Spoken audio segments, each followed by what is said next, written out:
Hi everyone, Jasper here. Welcome to the show. Thank you for watching again. I'm here with Thaamir Moerat. Thank you for joining me. It's a pleasure. Thanks for having me. Awesome. I recently was a guest speaker at one of Thaamir's speaking events, Talk to Sales, and yeah, I told him I'm gonna switch around my interview a bit today because I want to start with the morning rituals and daily habits because that was my talk on that day. And since that event, I actually saw him again. I saw the freshness in his eyes, and he told me he was actually starting to incorporate some of the morning rituals. 19 days straight, yeah. 19 days straight. So let's jump into that morning rituals, and tell me what have you done to change, and what did you change? I think before you came to speak at my conference and seeing you speak, I remember I told you that it actually hit home for me because I've been a chronic sleeping pill user. You know, I'm an entrepreneur. I'm busy. You have an insane lifestyle where you're always just up and your mind's always working. So I fell into the sleeping pill habits, and since listening to your talk I decided to put mind over matter and go cold turkey, stop sleeping pills immediately. And everybody always says that don't do that, you've got to phase it out. But my approach was, if I'm going to do this, I'm going to do this, or I'm not going to, because when I phase it out I just fall into heavier doses. I tried it before. So like I said, it's been 19 days straight. Started my gym routine again in the morning. Not there yet, but it's getting there. Started my gym routine again. So what I took from you was that the freshness of the mental and psychological health that you need to put yourself into when you get amount of sleep and you're a morning person. So I used to be a guy who works right through the night, and I sleep when I can and I work when I can. But I see now the importance of actually being part of that 5 o'clock, 6 o'clock club. And yes, it's becoming difficult because you just got off sleeping pills, and now you've got to try and sleep naturally. There's a whole process for you. There's a process. Yes. So certain times I fall asleep at 11 and I'm up at 5. Then there are times that I fall asleep at 3 and I'm up at 11. This morning I fell asleep at 5 o'clock and I woke up at 10. So I got 5 hours sleep. So I think it's a process. Yes, it's difficult because you certain nights you're hallucinating because you're like a drug addict getting clean. But it's 19 days, and everybody says that it takes 3 weeks to break a bad habit. So hopefully in the next 2 or 3 days the habit would be broken. So it actually takes you 21 days to get through that real toughness, and then it takes you a total of 66 days to really form a habit. Yeah. So the first 21 days, you're on 19 days now. I'm on 9. This is the 19th day. So the first 21 days is going to be really hectic. Yeah. And from there you actually start really forming your habit. Yeah. So, but yeah, it's great, and I could actually see. I mean, I could see the redness in his eye the morning starting to get, talk, and now it's actually clean. Yeah. So and it's fresh. So it's well done for doing that. Thanks, man. Thanks. Well, let's say well done in a week's time when the 21 yeah. days are done. Because I promise you, Jasper, there are times where in this 18 days, if I can be open about it, there was probably 3 nights that I was driving around looking for a sleeping pill. Like I would drive to Rudeberg Pharmacy. They close at 10. And I would watch and I would think that I'm going to need it tonight. So quarter to 10 I would take a drive past Rudeberg and I would actually like sit there and stare, looking that should I go and get sleeping pills. And then you put mind over matter and you push through and you decide to go for a run, or you know what I mean, I've got a gym at my house, try and just work out and get tired. But it's tempting. It's like a druggie driving to find his dealer at night looking for a fix. That's how it feels. Yes. So it has been tough. I mean, people recommend that if you want to detox from this, you should actually go to rehab. Yes. If it's that bad. But luckily I didn't need that. So yeah. Well, great stuff. Thanks. Congratulations on that. And yeah. So I don't even know where to start with your being a business owner, entrepreneur, because the list is probably this long.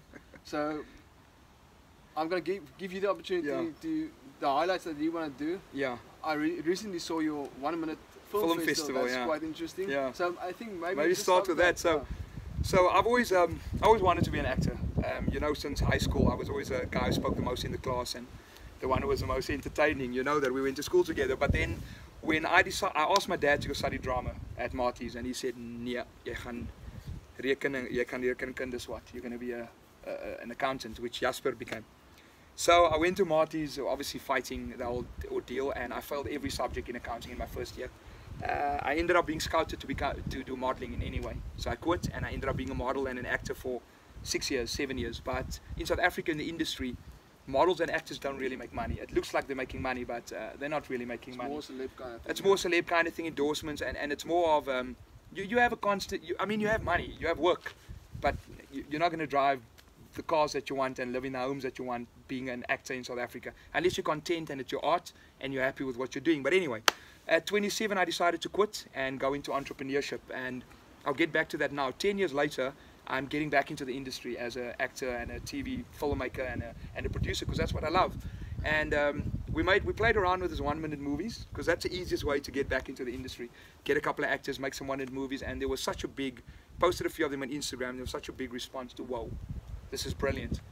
And I just came up a month later, I was lying there in bed, you know, the sleepless nights, and I thought to myself, you know what, there's a film festival happening in Cape Town at the moment, the Cape Town International Film Festival, and I thought to myself, you know what, why not?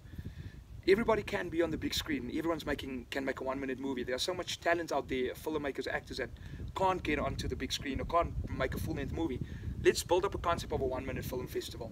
2 days later, I had a website, social media pages, branding, sponsorship deals went out. I pitched Marcel Hopkins, a friend of mine also from Paul, Thaamir Moerat, who's a TV presenter on SABC, and then also Ruan Skeepers, who's in the reality TV show that's coming on SABC now in Jan. It's called I think The Longest Date.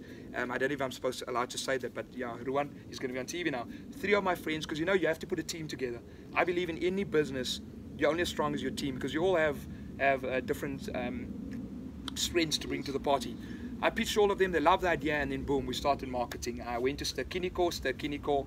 I pitched him for about a week, non-stop. Guys, I need you on board. And Ster-Kinekor said, you know what, yes, let's do this. It's a brilliant concept. And at the moment, we have about 160 entries. We can only screen 100 movies.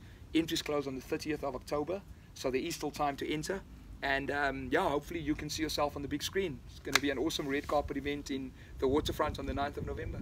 Is there a specific reason why it's a 1 minute? Is it anything correlating? Let me put it to this way: there's 3 types of film festivals. Well, the big ones. It's an international film festival, which is a feature-length film, which is normally an hour and a half and up.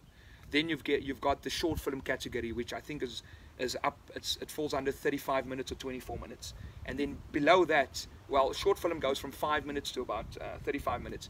Then below that, it's a 1-minute films, which the rule says that it's got to be under a minute and a half, and that includes your credits or storytelling or whatever.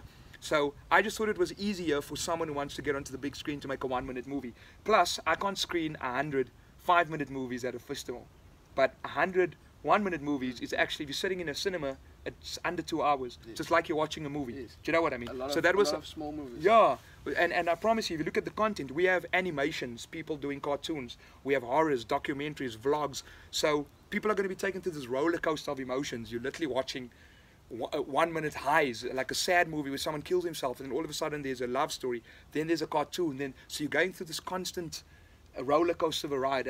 From me sitting and watching all these movies, the emotion that you get, it's going to be an awesome evening. And anybody can do it? Any vlogger, anyone can enter. And if you want to play your work on the big screen, enter. Obviously, we're going to choose the best 100, but anyone can be on the big screen. And we'll have different categories. If you're a vlogger and you're making a 1-minute clip about how you vlog, it will fall into that category. We'll play about 10 vlogs. The most of the entries that we're getting are obviously real movies, short films. But there is going to be a category for vloggers and commercials or music videos or things like that. So we're just looking to have a night of diversity and just giving people the opportunity to showcase their work and have some fun. At the end of the day, you know, my slogan is always having a laugh. I never take myself too seriously. You know, I do this because I want to do it. So I'm there to have fun. You know, Lulu's is going to have a massive after party. We're going to give out awards. So I just want to have a laugh that night and have some fun. Yeah. On that note, I think I wanted to skip this for a bit later, but on that note, that's a good tip for any entrepreneur that actually want to start, or any startup entrepreneur. Live your passion. Yeah. Don't even think about the money for now. It will come. Live your passion and it will come. Yeah. You believe? I agree with that. I agree. If you look at it again, when I started this 1-minute film festival, you have skeptics. A lot of people told you 1-minute films. Do you know what I mean? And I'm like, no one's going to come. 2 cinemas are sold out.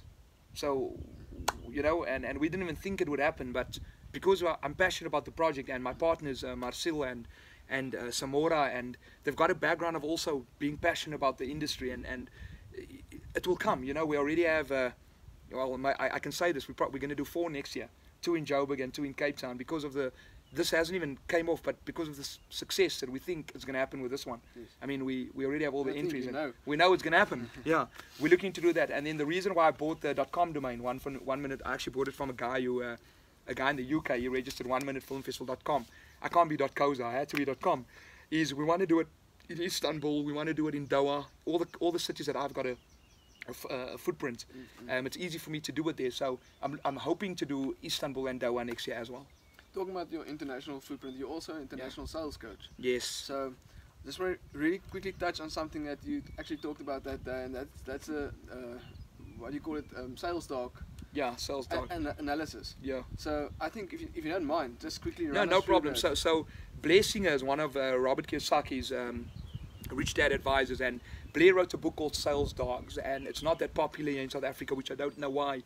When I did the test and I read the first book, Sales Dogs, I decided that, listen, every salesperson out there should do this test, because just like sales, everybody can sell. I mean, if you look at the world nowadays, every job has some sort of sales aspect towards it, and anyone can sell. If you know what type of breed you are, you know what is your strengths and what your weaknesses are. So Blair's got this analogy where he divides people into 5 different breeds: Pitbull, Labrador, Basset, Chihuahua, and Poodle. And if you do the test, you can actually see that if you are 70% of one breed, or 60%, 30%, 10%, it shows you the strengths and your weaknesses, and then you would know what to do or how to perfect your natural sales ability. Because people go for sales training and you have 30 people in the class and all 30 get trained the same way. How can they sell the same way if they have different breeds? Yes, there's a principle of selling, there's an ABC of sales, but to really get into that psychology of what you should do or the type of salesperson that you can become, you should know what breed you are. Makes sense. And also the person that you the person that you need to pitch to. It's a 3-way thing. It's what breed you are, what breed your customer is, what breed your colleague is, what breed your boss is. You know exactly how to treat all of them if you know what breed they are. I'm almost scared to ask you. I already had my jump session, so don't worry. No, don't scare me. I should be scared of that. 2 shots dan leek op my. Yeah. Any 2 books that you would suggest startup entrepreneur need to read? I would obviously say Sales Dogs, and I always say that Blair Singer should actually pay me royalties because I'm always promoting his book. One of the best books you'll read out there is Sales Dogs, Know Your Breed. And then obviously the other book you need to read is Mama, I Sold You, because it's my book. And you know what, let's do something if you don't mind. I'll give you 3 books to give away to your listeners. Awesome, thank you very much. Let's do that. So it's available at Bargain Books. That's a good, and then also online at Amazon Kindle and exclusive books. It's a good birthday present or a good Christmas present. For sure. Definitely. So that is, yeah. Thank you for the offer. Thanks. And then lastly, just 1 or 2 tips for startup entrepreneurs that really want to start now and not really sure what's around them as being an entrepreneur. You know, it's taking me back to when I started, and it's always a decision that you got to make, because I was in the modeling and the acting industry, and then I went corporate for about 2 or 3 years, worked properly in a company, and the day I decided to be an entrepreneur, I thought because you're doing it for somebody, and you're getting paid a good salary, so you think you can do it for yourself as well, and that's a mistake that a lot of us make. But I would first say that any entrepreneur out there, and maybe this is not the answer you want, that it's not for everybody. You know, no, you're correct. And this is what I saw over the years, that we're all made for some sort of work, and that's actually one of Rumi's quotes. I follow Rumiism. Rumi says that everybody out there has been made for certain work. Some can work by themselves and they can take the roller coaster ups and downs, because it's difficult. You know, I go through months where I actually sit there and I say, you know what, maybe I should take that offer as a sales director at the company, because I get pitched all the time from big companies to be sales director. And then there are times where you're going, listen, this is the best thing ever. So you go through an insane roller coaster journey. If you do make that decision that I am going to become an entrepreneur, you got to know that it can't be for the money. It's got to be for the game. And I keep telling people that I live for the game. It's the game between people. It keeps me alive. If it's not about the game and it's only about money, stick to your day job, because you're going to fall flat on your face, and you're going to cheat yourself and your family out of being able to pay the bills, and you know, you're going to go through stress. If you think your job is stressful and being an entrepreneur will be easy, you've got another thing coming. So you got to be mentally tough, and you got to know that it is about the game between people. It keeps me alive, and that's what I, as an entrepreneur, that is what I think should be your top trait. Make it about the game. If you enjoy the game, go for it. If you don't, rather don't step into entrepreneurship. Thaamir, thank you very much for joining me today. It's a pleasure. It was really great in Paul. It's a beautiful day in Paul. And thank you. Thanks for joining me. Thanks. Thank you for watching. And please remember to subscribe to our YouTube channel. And if you did find value from this video, please remember to share this with an entrepreneur friend.